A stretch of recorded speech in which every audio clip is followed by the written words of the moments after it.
చిదంబరం గారు ఏదో మాట్లాడారు. ఆర్డినెన్స్ అంటారు కదా.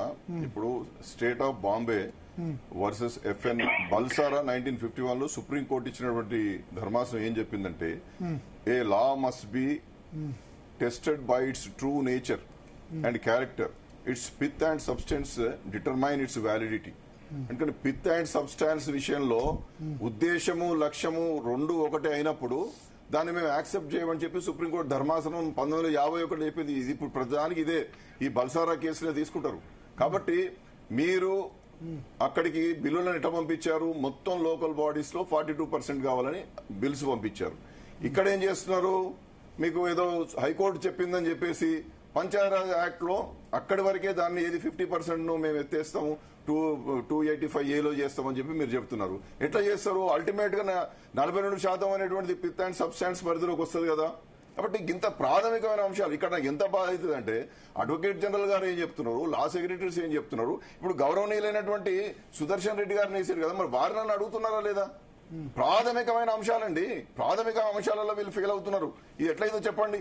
ఆర్డినెన్స్ విషయాల్లో కూడా మీకు DC వాద్రా కేసు కావచ్చు, Krishna Kumar Singh versus state of Bihar కావచ్చు, నీ ఇష్టం వచ్చినట్టు నువ్వు ఎట్లా పడితే అట్లా ఆర్డినెన్స్ తీసుకుంటే మేము ఒప్పుకోము, అనివార్యత ఉండాలని చెప్తున్నారు. అనివార్యత ఎక్కడున్నది? 10వ తారీఖు నాడు మధ్యాహ్నం ప్రోరోగ్ చేస్తావు హౌసెస్ ని, సాయంత్రం ఆర్డినెన్స్ తీసుకొస్తావు. అనివార్యత ఉన్నదా? అత్యవసరం ఉన్నదా? ఇప్పుడు ఇవన్నీ లీగల్ ఒకటే నిమిషంలో కొట్టుడు పోతాయి. మీరు ఇప్పుడు వారే గవర్నర్ గారే బిల్స్ ను రిజర్వ్ చేసి రాష్ట్రపతి 12వ తారీఖు 13వ తారీఖు గవర్నర్ పంపించింది. ఎప్పుడో చాలా రోజుల క్రితం పంపించారు. ఈ మధ్య కూడా కొంత ఏదో దాన్ని మళ్ళీ అక్కడి నుంచి అడిగితే ఏదో పంపించారు. కేబినెట్ పాస్ చేసింది. 12, 13 గవర్నర్ పంపించారు. ఇప్పుడు ఆగస్టు 12 లోపు గవర్నర్ రిప్లై ఇవ్వాలి. తిప్పి పంపితే రెండోసారి పంపించారనుకో యాక్షన్ చేయాల్సిందే కదా గవర్నర్. ఇక్కడ ఎందుకు ప్రాబ్లం అవుతుందంటే, ప్రతిదీ రహస్యంగా పెడుతున్నారు. రాష్ట్రపతి గారికి ఇది అడిగినరు, మేము ఈ సమాధానం చెప్పినామని చెప్పారు. గవర్నర్ గారి దగ్గరికి బిల్స్ పోయినాయి, వారు రిజర్వ్ చేసి రాష్ట్రపతి గారికి పంపించారని చెప్పారు. ఈ మధ్యకాలంలో ఇప్పుడు ప్రకాశం అన్నట్టుగా సుప్రీం మీరు కూడా మాట్లాడారు.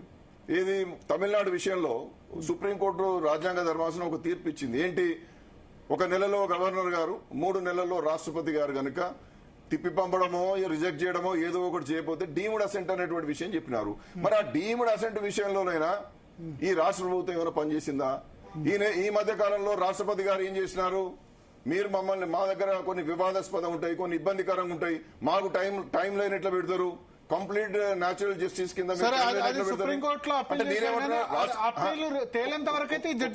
రాష్ట్రపతి గారు ఏం చేశారంటే 14 ప్రశ్నలు సుప్రీంకోర్టును అడిగినారు.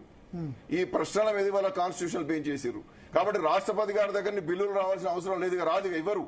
ఎందుకంటే ఆమె మీద ఏదైతే ఈ సుప్రీంకోర్టు టైం లైన్ పెట్టిందో అప్పుడు ఆమెనే ప్రశ్నించినప్పుడు 143(1) కింద అడిగారు వారు. కాబట్టి ఆ రాజ్యాంగ ధర్మాసనం అయ్యేంత వరకు బిల్లులు కాంగ్రెస్